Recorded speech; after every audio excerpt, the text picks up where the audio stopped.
Hello everybody.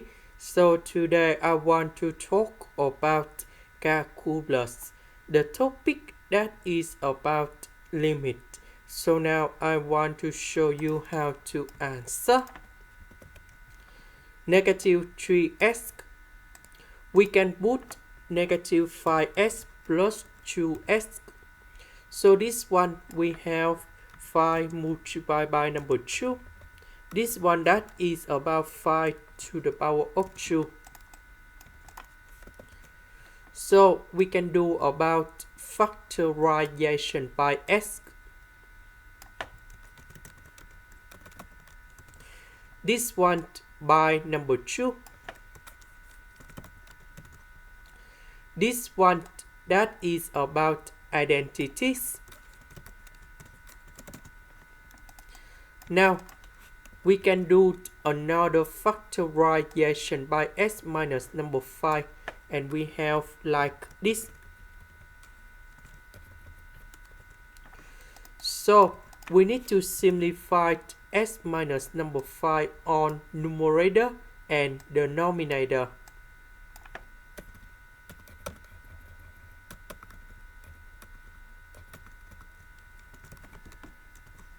So we can see that we can consider the limit on the left and the limit on the right.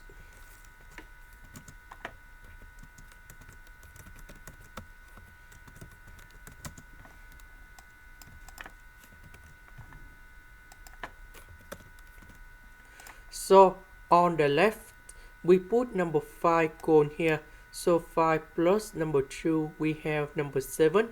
This one you got number 0. On the left, so the value of s is smaller than number 5. So this one you got negative. So 7 divided by negative, we have negative number. Because we have number 0 in here, so we have infinity.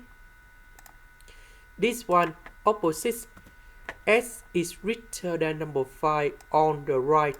So this one we have positive. This one we have positive number 7. So this one we have positive because we have number 0 in here. So you got positive infinity. So this one, the limit does not exist.